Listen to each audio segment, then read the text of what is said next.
आजच्या जगात ना खरा मूर्ख कोण आहे? ज्याच्याकडे अजिबात ज्ञान नाही तो, की ज्याच्याकडे अफाट ज्ञान असूनही जो सतत चुकीचं वागतो? हा खरंच खूप अस्वस्थ करणारा प्रश्न आहे. हो ना. म्हणजे आपण जर विचार केला तर आपण रोज अशा काही चुका करतो का, ज्या आपल्याला खऱ्या शांततेपासून दूर नेतात? आजच्या या सखोल चर्चेत आपण धम्मपदाच्या बालवग्ग या 5व्या अध्यायाचा अभ्यास करणार आहोत आणि यातूनच या प्रश्नांची उत्तरं शोधणार आहोत. आणि म्हणूनच हा अध्याय वाचताना असं वाटतं की आपण एखादा प्राचीन ग्रंथ वाचत नसून मानवी मनाचं आजच्या काळातील एक अतिशय प्रगत स्कॅनिंग करत आहोत. अगदी बरोबर. बालवग्ग म्हणजे मूर्खपणा आणि अज्ञान यावर केलेली सखोल चर्चा. मला तर ना धम्मपद वाचताना नेहमी असं वाटतं की आपण एखादा आधुनिक सायकोलॉजिकल आरसाच बघतोय. म्हणजे असा आरसा जो आपलं बाह्यरूप नाही तर आपल्या मनातील गुंतागुंत आणि आपला लपलेला अहंकार स्पष्टपणे दाखवतो. हो. आणि यात अज्ञान म्हणजे शाळेत न जाणे किंवा डिग्री नसणे असं अजिबात होत नाही. आपण आज या आरशात डोकावून पाहणार आहोत की खरा मूर्ख माणूस कसा ओळखायचा. आणि नकळत आपणही त्यात चुका करतोय का हेही बघणं गरजेचं आहे. तर या अध्यायात गौतम बुद्धांनी मूर्ख माणसाच्या प्रवृत्तीचं जे विश्लेषण केलंय त्याची सुरुवात कुठून होते? खरं तर बुद्धांनी एका अतिशय साध्या पण टोकदार निरीक्षणाने याची सुरुवात केली आहे. जो माणूस स्वतःच्या चुका कधीच मान्य करत नाही तो या व्याख्येत सर्वात आधी बसतो. अच्छा, म्हणजे स्वतःची चूक न मांडणारा? होय. आणि दुसरं लक्षण म्हणजे तो एका खोट्या अहंकारात जगतो आणि सतत चुकीच्या मानसिकतेच्या लोकांच्या संगतीत राहतो. थांबा, हे ऐकायला आणि वाचायला खूप छान वाटतंय, पण वास्तवात हे जरा पटायला कठीण जातंय. म्हणजे कसं? म्हणजे बघा ना, आपण म्हणतोय की स्वतःच्या चुका मान्य करणं महत्वाचं आहे, पण आजच्या अत्यंत स्पर्धात्मक जगात, विशेषतः कॉर्पोरेट क्षेत्रात किंवा बिझनेसमध्ये जर एखाद्याने सतत मला हे माहीत नाही किंवा माझी चूक झाली असं म्हणत राहिलं तर जग त्याला कमकुवत समजेल ना. तिथे हा बुद्धांचा विचार कसा लागू पडतो? हा खूप महत्वाचा विरोधाभास आहे. तसं पाहिलं तर कॉर्पोरेट जगात किंवा समाजात आपल्याला एक परफेक्ट असल्याचा मुखवटा चढवायला शिकवलं जातं. पण इथे ना मेंदूशास्त्राचा म्हणजे न्यूरोसायन्सचा एक अतिशय रंजक भाग समजून घेणं आवश्यक आहे. न्यूरोसायन्स यात मेंदूचा काय संबंध? संबंध आहे ना. जेव्हा एखादी व्यक्ती स्वतःची चूक लपवण्याचा प्रयत्न करते तेव्हा तिच्या मेंदूतील अमिगडाला नावाचा भाग सक्रिय होतो. हा तोच भाग आहे जो जंगलात समोर वाघ आल्यावर माणसाला लढा किंवा पळा असा संदेश देतो. बापरे, म्हणजे मेंदू स्वतःच्या अहंकारावरील शाब्दिक हल्ल्याला एखाद्या शारीरिक हल्ल्यासारखाच समजतो तर? 100% अगदी तसंच. जेव्हा कोणी आपल्याला आपली चूक दाखवून देतो तेव्हा मेंदूला वाटतं की आपल्या अस्तित्वावरच धोका निर्माण झालाय. त्यामुळे माणूस लगेच बचावात्मक होतो. म्हणजे डिफेन्सिव्ह होतो. हो. आणि मग तो स्वतःला बरोबर सिद्ध करण्यासाठी खोटं बोलतो, आवाज वाढवतो किंवा दुसऱ्याला कमी लेखतो. पण वास्तविक जगात जे खरे लीडर्स असतात ना, ते स्वतःची चूक लगेच मान्य करतात. कारण त्यांना माहीत असतं की चूक लपवण्यात खूप ऊर्जा जाते. बरोबर. अगदी बरोबर. तो खोटा अहंकार जतन करण्यात जी ऊर्जा खर्च होते ती खूप मोठी असते. त्यामुळे चूक मान्य करणारा माणूस कमकुवत नसून तो मानसिकदृष्ट्या अत्यंत सुरक्षित आणि बलवान असतो. हे खूपच वेगळ्या दृष्टिकोनातून पाहिल्यासारखं आहे. म्हणजे आजकाल आपले सोशल मीडिया प्रोफाईल्स बघितले तर ती अहंकाराची एक भव्य शोरूमच बनली आहे असं म्हणायला हरकत नाही. हो ना, शोरूमच ती. तिथे प्रत्येकजण स्वतःचा एक परिपूर्ण, त्रुटी नसलेला चेहरा जगासमोर मांडण्याचा प्रयत्न करत असतो. तिथे दुःखाला किंवा अपयशाला अजिबात जागा नसते.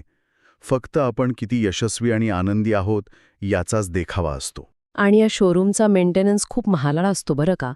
आतून माणूस कितीही तुटलेला असला तरी बाहेरून मी कसा आनंदी आणि यशस्वी आहे हे सिद्ध करण्यासाठी तो प्रचंड मानसिक ऊर्जा जाळत असतो. बुद्धांच्या मते हाच तो मूर्खपणा. म्हणजे ज्या गोष्टी अस्तित्वातच नाहीत त्या सिद्ध करण्याचा अट्टहास. नक्कीच. अहंकारामुळे माणसाला एक असा चष्मा लागतो ज्यातून त्याला स्वतःचे दोष कधीच दिसत नाहीत. पण जर आपण या अहंकाराच्या शोरूममध्ये जगतोय तर त्याचा आपल्या आतल्या शांततेवर नेमका काय परिणाम होतो? कारण बाहेरून तर सगळं कसं परफेक्ट दिसतंय. बालवग्ग याबद्दल काय सांगतो? आतून हा माणूस स्वतःचाच सर्वात मोठा शत्रू बनतो. हे बुद्धांनी बालवग्गमध्ये अतिशय स्पष्ट केलं आहे.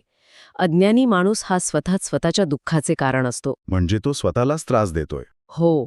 तो बाहेर शत्रू शोधत असतो पण प्रत्यक्षात त्याचे विचारच त्याला आतून पोखरत असतात. तो अशा चुकीच्या मार्गावर चालत असतो जिथे त्याला क्षणिक समाधान मिळतं पण त्याची दीर्घकालीन शांतता पूर्णपणे नष्ट होते. राग आणि ईर्ष्या याबद्दल बोलायचं झालं ना, तर मला एक आधुनिक रूपक सुचते, म्हणजे एक ॲनालॉजी. कोणती? सांगा ना. राग मनात धरणं हे एखाद्या स्मार्टफोनमध्ये बॅकग्राऊंडला अनेक हेवी ॲप्स उघडे ठेवण्यासारखं आहे. अरे वा, हे खूपच चपखल आहे. म्हणजे बघा, बाहेरून फोन एकदम शांत दिसतो, स्क्रीनवर काही चालू नसतं, पण आतून त्याची बॅटरी अत्यंत वेगाने ड्रेन होत असते आणि प्रोसेसर गरम होत असतो. रागामुळे आणि द्वेषामुळे आपली मानसिक बॅटरी अशीच संपते ना. हे रूपक अतिशय अचूक आणि वैज्ञानिकदृष्ट्याही अगदी योग्य आहे. रागाच्या वेळी शरीरात कॉर्टिसॉल नावाचे स्ट्रेस हॉर्मोन पसरते. अच्छा, कॉर्टिसॉल. हो, आणि हे हॉर्मोन मेंदूच्या विचार करण्याच्या क्षमतेला म्हणजेच प्रीफ्रंटल कॉर्टेक्सला काही काळासाठी बंद पाडतं. बापरे, म्हणजे आपण विचारच करू शकत नाही. अगदी तसंच. त्यामुळे माणूस असा निर्णय घेतो ज्याचा त्याला नंतर पश्चाताप होतो. तुम्ही म्हणालात ना, बॅकग्राऊंडला चालणाऱ्या या रागाच्या ॲप्समुळे माणसाची सर्जनशीलता आणि शांतता पूर्णपणे संपून जाते. तरीही लोक वारंवार रागाच्या आहारी का जातात? म्हणजे जर आपल्याला माहीत आहे की यामुळे आपलीच बॅटरी ड्रेन होणार आहे, तरी आपण ती ॲप्स का बंद करत नाही? मानवी मन इतकं फसवतं का आपल्याला? कारण रागात एक विचित्र प्रकारची पॉवर जाणवते. पॉवर म्हणजे कशी? जेव्हा माणूस रागावतो किंवा दुसऱ्याला कमी लेखतो तेव्हा त्याच्या मेंदूत डोपामाइनची एक लाट उसळते. त्याला क्षणभरासाठी असं वाटतं की मीच बरोबर आहे आणि समोरचा चुकीचा. हा जो मी बरोबर आहे याचा इगो बूस्ट असतो ना, तो एखादा नशेसारखा असतो. म्हणजे मेंदूला त्या त्वरित मिळणाऱ्या बक्षिसाची, इन्स्टंट ग्रॅटिफिकेशनची सवय लागते. होय, आणि दीर्घकालीन शांतता मिळवण्यासाठी संयम आणि आत्मपरीक्षण लागतं.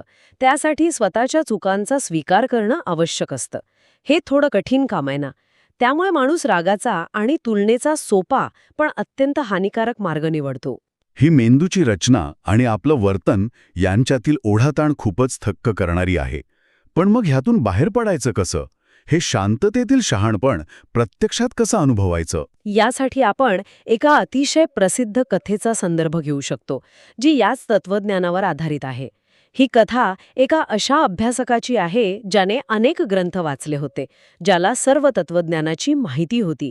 त्याच्या मनात ज्ञानाचा एवढा प्रचंड अहंकार होता की जगात असं काहीच नाही जे त्याला माहीत नाही, अशी त्याची ठाम समजूत होती. असा एखादा माणूस आपल्या आजूबाजूला नेहमीच असतो ना, ज्याला प्रत्येक विषयातलं मला सगळं माहीत आहे असं दाखवण्याची हौस असते.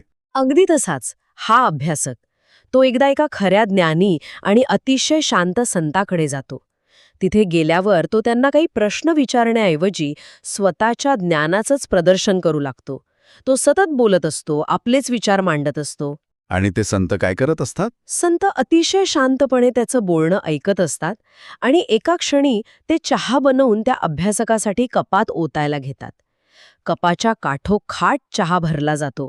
तरीही संत चहा ओतणं थांबवत नाहीत. चहा कपातून बाहेर सांडू लागतो, बशीत सांडतो, अगदी टेबलावर सांडतो. अरे च्छा! आणि स्वाभाविकच तो अभ्यासक वैतागून ओरडला असेल की अहो काय करताय, कप पूर्ण भरलाय, त्यात आता एक थेंबही चहा मावणार नाही. अगदी हेच वाक्य तो बोलतो. आणि तेव्हा ते संत अतिशय शांतपणे स्मितहास्य करतात आणि म्हणतात, तुझे मनही या कपासारखेच पूर्णपणे भरलेले आहे. जोपर्यंत तू तुझ्या मनातील हा मला सर्व काही माहीत आहे या अहंकाराचा चहा रिकामा करत नाहीस, तोपर्यंत मी तुला नवीन काहीही कसे शिकवू शकेन. वाह! किती खोल अर्थ दडलेला आहे यात. म्हणजे मूर्खपणा म्हणजे कमी ज्ञान नव्हे, तर सत्य समोर असूनही डोळे बंद ठेवणे. जेव्हा एखाद्याचं मन अहंकाराने भरलेलं असतं, तेव्हा त्यात नवीन ज्ञानाचा एक थेंबही जाऊ शकत नाही. आणि म्हणूनच धम्मपदात नम्रतेला सर्वोच्च स्थान दिलंय. आजच्या युगात ना आपण माहिती आणि शहाणपण म्हणजे इन्फॉर्मेशन आणि विजडम यात खूप गल्लत करतो. हो, कारण इंटरनेटमुळे आपल्याकडे माहितीचा महापूर आलाय. नक्कीच. या माहितीमुळे माणसाला असा भ्रम निर्माण होतो की त्याला सर्व काही माहीत आहे. हा भ्रम त्याचा अहंकार अधिक बळकट करतो. अहंकारामुळे माणूस स्वतःभोवती एक मोठी भिंत उभी करतो. पण इथे एक मोठा प्रश्न उभा राहतो.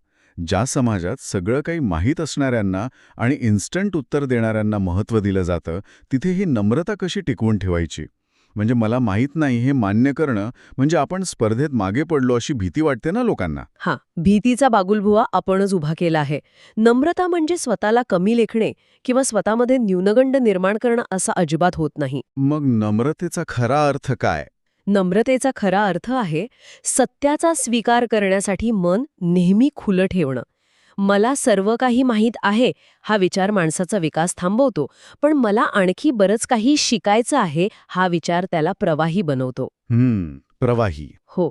आणि निसर्गाचा नियम आहे, जे पाणी प्रवाही असतं तेच शुद्ध राहतं, साचलेलं पाणी डबकं बनतं. मला माहीत नाही हे मान्य करणे हे खऱ्या अर्थाने एका नव्या प्रवासाची सुरुवात असते. क्या बात आहे. म्हणजे शहाणपणाची सुरुवातच मुळी मला हे माहीत नाही या स्वीकारापासून होते. जो स्वतःला बदलायला तयार होतो तोच खऱ्या अर्थाने बुद्धांच्या मार्गावर चालू लागतो. धम्मपदाच्या या बालवग्ग अध्यायातून आपण मूर्खपणाची लक्षणे, मेंदूची गुंतागुंत आणि नम्रतेची ताकद खूप छान समजून घेतली. होय, पण मला वाटतं हा विचार केवळ ह्या चर्चेपुरता मर्यादित राहता कामा नये. नक्कीच नाही. कोणतीही सखोल चर्चा ही अंतिम उत्तर नसून तो एका नवीन प्रवासाचा आरंभ असतो. ज्याला खऱ्या अर्थाने शांतता हवी आहे त्याने स्वतःच्या आत डोकावून पाहणं अत्यंत गरजेचं आहे. अगदी बरोबर. आणि म्हणूनच ऐकणाऱ्यांसाठी एक महत्त्वाची आठवण सूत्रांमध्ये नमूद केलेली आहे. जर या सखोल चर्चेच्या सिरीजमधील धम्मपदाचे मागील 4 भाग अजून ऐकले नसतील तर ते आपल्या प्लेलिस्टमध्ये जाऊन नक्की ऐका. ते सर्व भाग या संपूर्ण प्रवासाची एक सलग साखळी समजून घेण्यास मदत करतील. आणि या प्रवासात सातत्य राखणं खूप गरजेचं आहे. मन शांत करण्यासाठी आणि आयुष्याकडे बघण्याचा दृष्टिकोन अधिक स्वच्छ करण्यासाठी अशा विचारांची सतत जोड असणं आवश्यक असतं. त्यासाठीच अशा शांतता देणाऱ्या आणि जीवन बदलणाऱ्या ऑडिओ अनुभवांसाठी आपली मेंबरशिप जॉईन करण्याचा पर्याय उपलब्ध आहे, केवळ 59 रुपयांमध्ये. हा एक खर्च नसून ही स्वतःसाठी केलेली एक छोटीशी गुंतवणूक आहे. कारण हा प्रवास फक्त ऐकण्याचा नाही तर स्वतःला ओळखण्याचा आहे. जाता जाता मला वाटतं एका नवीन दृष्टिकोनातून विचार करणं रंजक ठरेल. आजच्या काळात तंत्रज्ञान अतिशय वेगाने प्रगत होत आहे. हो ना. आर्टिफिशियल इंटेलिजन्स म्हणजे AI मुळे तर जगातील कोणतीही माहिती एका सेकंदात उपलब्ध होते. पण इथेच एक मोठा धोका दडलेला आहे. तंत्रज्ञान आपल्याला अमर्याद माहिती देऊ शकतं, पण ते नम्रता देऊ शकत नाही. माणसाचा अहंकार आणि AI मधील माहितीचा अथांग साठा जेव्हा एकत्र येतो, तेव्हा तो बालवग्यामध्ये सांगितलेल्या अज्ञानाचा सर्वात मोठा स्फोट ठरू शकतो. बापरे, हे तर खरंच खूप अस्वस्थ करणार आहे. म्हणजे भविष्यात विचार करण्यासारखी गोष्ट ही आहे की ह्या तंत्रज्ञानाच्या युगात आपण अधिक स्मार्ट आणि शहाणे बनू की फक्त अधिक माहिती असलेले मूर्ख बनू? हा प्रश्न प्रत्येकाने स्वतःला विचारायलाच हवा. आणि तो विचार करतानाच आपल्या खऱ्या शहाणपणाकडे पहिलं पाऊल पडेल. अगदी खरंय. आजच्या या चर्चेतून हेच शिकायला मिळतं की खरी लढाई बाहेर नाही तर आपल्या स्वतःच्याच अज्ञानासोबत आहे. आणि म्हणूनच शेवटी एवढंच सांगावंसं वाटतं, बुद्धांचा मार्ग कठीण नाही, फक्त अहंकार सोडणे इतकाच अवघड आहे.